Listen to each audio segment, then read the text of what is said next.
Welcome back. You're watching To The Point. The budget session began today, and now attention will focus on the fact that the NDA government is way short of a majority in the Rajya Sabha.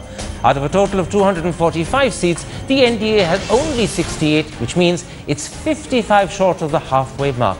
So can Mr. Modi make up the numbers? And what does he need to do to ensure that happens?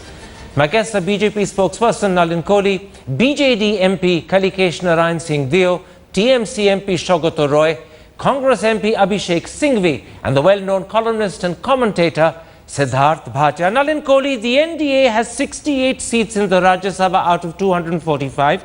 To reach the halfway mark of 123, you need 55 seats more. At the moment, that simply is not possible. So are you going to have trouble passing your legislation through the upper house? Well, one can't make that presumption for multiple reasons. Essentially, laws passed to a large extent by Parliament are bipartisan. They really are not political laws.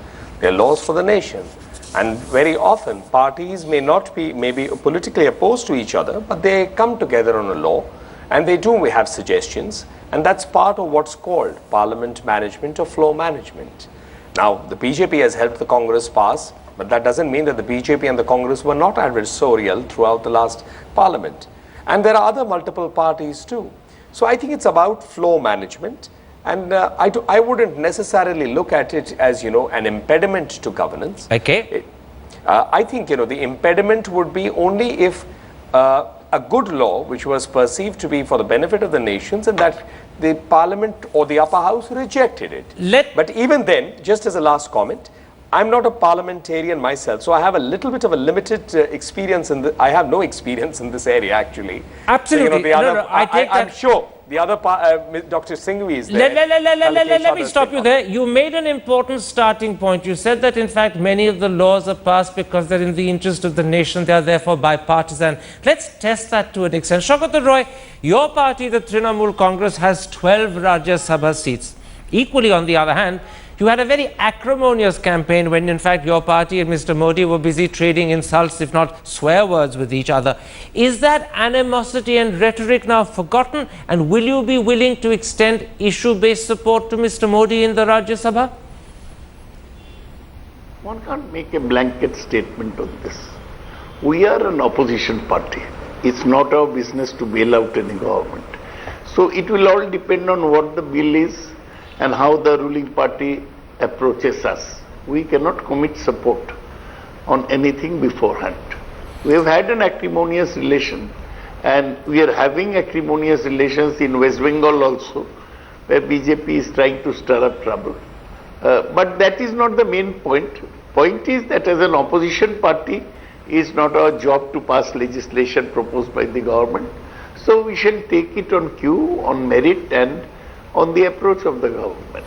Now, Kalikesh Singh Deo, you had a very honest, upfront answer from Shogoto Roy. He clearly has slightly punctured the hope that Nalin Kohli held out. What about your party, the Biju Janata Dal? All Naveen Patnaik, your leader, has said, and I'm quoting him, is we will play a constructive role, a positive role as far as the central government is concerned. Does that mean that you may extend issue-based support? Or is that an undecided issue as far as you're concerned? No, I don't think, Karan, that the question of any blanket support to the ruling party is at all a matter for us to consider. What Naveen Patnaik has himself said, and we all maintain, is that we will play the role of a constructive opposition, whereby we critically look at the suggestions of the ruling government, make sure that the bills which are put forward are actually in the best interest of the nation and do not subvert that cause. And we will support those bills which we feel are in the interest of the nation and for the state of Orissa. However, any bill or any cause that we feel will go against the interest of the nation, we will vociferously oppose it. So there is no question of any blanket support to the BJP-led government. Siddharth Bhatia, you're getting two very interesting answers in this program from both Shogoto Roy and Kalikesh Singh Deo. Neither of them are talking about blanket support. Both of them are talking about, at best, some sort of constructive opposition. Mr. Shogoto Roy probably underlined the word opposition more. Perhaps Kalikesh Singh Deo lent towards the word constructive instead. But theoretically speaking, even if one adds the AIA, DMK, BJD and TMC tally to the NDA tally in the Rajya Sabha, they still only go up to 98, which means that even with the support of those three parties, the NDA is still 25 short of the halfway mark in the upper house. Clearly, it's going to be very difficult for the NDA to bridge that gap. Can you hear me, Siddharth Bhatia? No, clearly you can't. Okay, let me put it like this. I'll come back to Siddharth Bhatia, but very quickly before I do, I'm going to put that very thought to Nalin Kohli. Nalin Kohli, in two very important answers, the hope that you had that you will get support because bills are bipartisan has been punctured. And even if you were to get the support of the TMC and the BJD, you're still 25 short of the halfway mark. So I come back to my question. The numbers in the upper house look daunting. No, I think both, whether it's Mr. Saugata Roy or whether it is Kalikesh, they have both basically said what is the correct position. There cannot be any blanket commitment from any party, and why should there be? I think it is on the merits of every situation. For example, and I'll give you a counter example, when we are talking with relationship with Bangladesh, and if we are talking about waters or if we are talking of land issues, how can West Bengal not be included in it? So I mean, basically, you know, it's politics is all about engagement. Now the second point is, if it were down to criticality, then the government looks at it from case to case basis. For now, I can't speak only in hypothesis for the simple reason we don't have a situation like that where a bill is getting stuck because of not support in the Rajya Sabha. Let me at this point bring in Abhishek Singhvi. I left you to the last on purpose because when it comes to the Rajya Sabha, yours is the dominant party there, and in a sense, how Congress behaves and how beyond the Congress, the UPA which you control behaves is actually going to determine what happens in the Rajya Sabha. Congress has 68 seats on its own, the UPA has 80. The question I want to put to you, Abhishek Singhvi, is this. To what extent will your cooperation in the upper house, which could be critical for the NDA government, actually depend or even be determined by the BJP's willingness to grant you the official leader of opposition status in the lower house and possibly also the deputy speakership in the lower house? In your eyes, are the two connected? And if you don't get the leader of the opposition status in the lower house, will it make you even more determined to be obstructionist in the upper house? I'm glad, Karan, I thought you had forgotten what you call the dominant party in the Rajya Sabha. 3 or 4 points. First of all, there is no direct equation in the sense in which you put it, not the give and take in the way you are putting it, nor is there, I'm not going to use a phrase other than my colleagues and say I'm going to be a non-constructive opposition. Of course, these are well-known cliches and they are the ones we should use and we should be acting like that. But I'm glad to find that the BJP is now realizing that the chickens are coming home to roost. We are certainly not going to boycott a whole session. We are certainly not going to be as obstructive as they were. We are certainly not going to do unto others what they have done unto us. But we also remember and note that the whole country watches us, and if we are perverse or unreasonable, the country notes that. But absolutely and totally, let me make it clear, Karan, it is going to be purely micro issue based. We will not yield an inch. To take a quick short example, if the BJP tries to roll back some of our basic showpiece, world's largest social welfare schemes, and I'm not saying they will, but I'm giving you an example of Manrega or food security or whatever, we will oppose it tooth and nail. Lastly, to your question about the LOP, all I can say is decision making in this area is holistic. It is certainly not the bilateral equation which you are painting it, but equally every small factor is to be taken into account in a holistic relationship. Okay. And certainly, if there is cussedness, if there is unreasonableness, it will be met with a certain amount of strong opposition by us. Let me stop you there and put those last words to Nalin Kohli. If there is cussedness, if there is unreasonableness, it will be met by a certain measure of strong opposition. What he's saying in code, and I want to translate it for the audience, is that if you are determined to ensure that the LOP status is not granted to Congress in the Lok Sabha, you can be pretty certain you're going to get very little cooperation in the Rajya Sabha, because that's where they have the numbers and they can hit back. Well, are you prepared to accommodate? Well, I think let's go one by one. I think those words are very elegantly put, and I could echo the same words back. You don't need to change a comma there too. It works, that's how really politics works. But let's get down to one by one. The LOP is an issue by itself. Then there is an interpretation of the rules. There's also a fact of traditions that it hasn't existed in the 5th, the 7th and the 8th Rajya Sabha. If it's about returning favors, governance is not about favors. Governance is about governance, and laws are about laws. There can be a disagreement, there can be amendments, there can be a rejection. And then the government of India of the day will look at the options it has in its hands and therefore exercise it as part of its political management.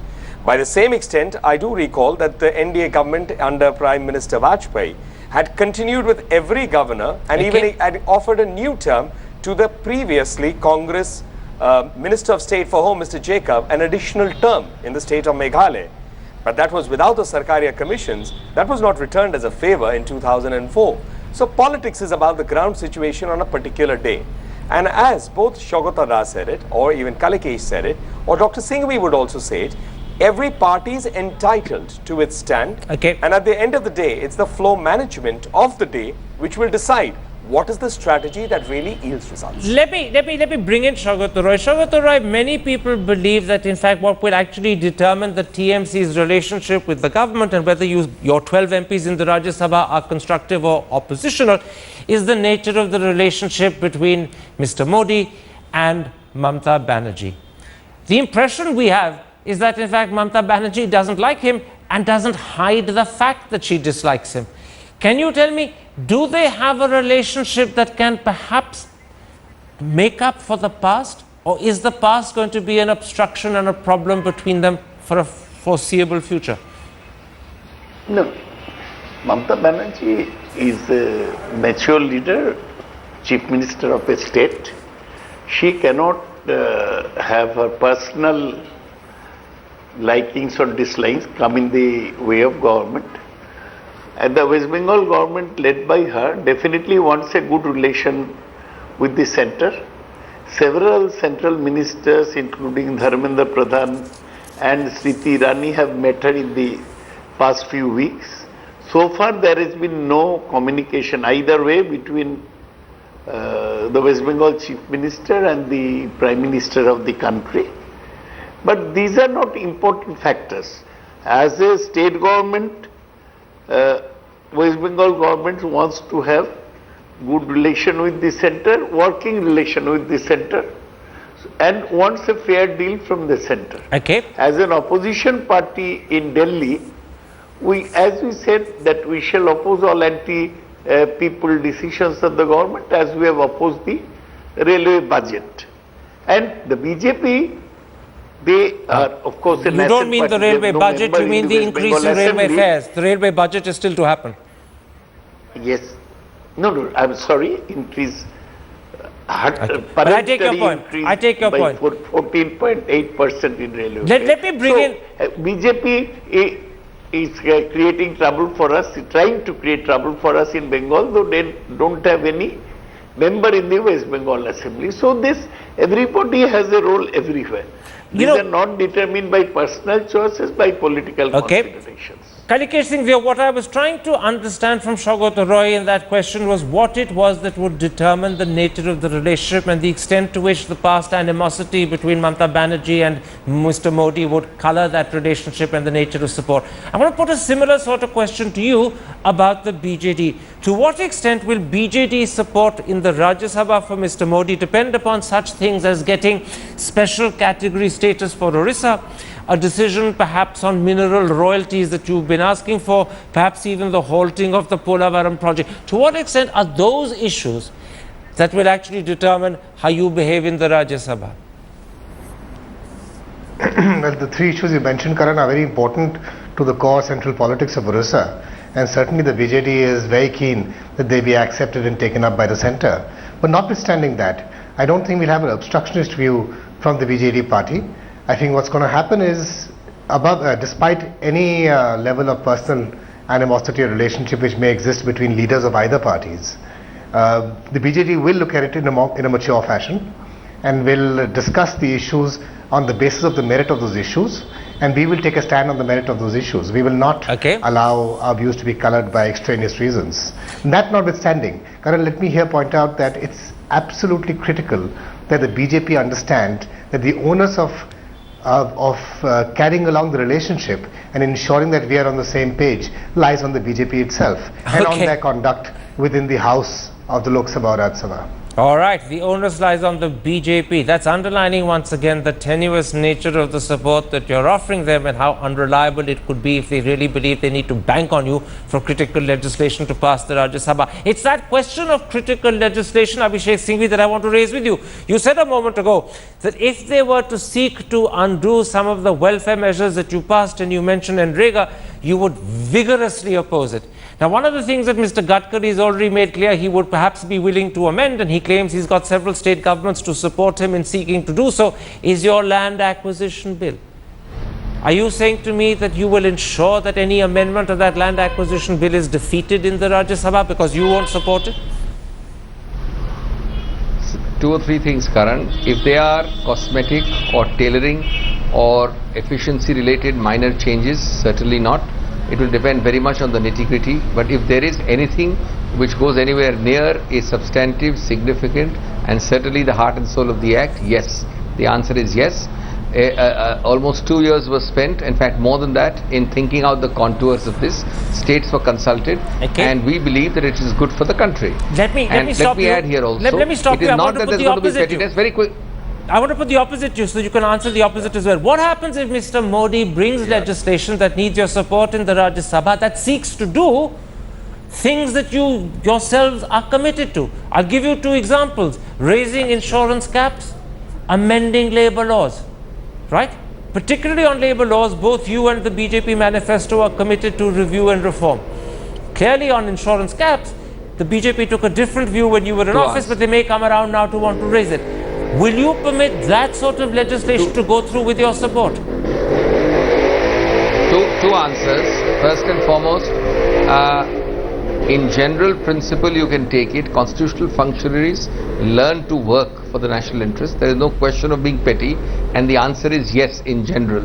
Anything which is perceived to be in public interest, even if the BJP wants to claim credit for it, we will go for it and support them. But on the nitty-gritty, for example, take labour. According to me, insurance may well be easier than labour to support.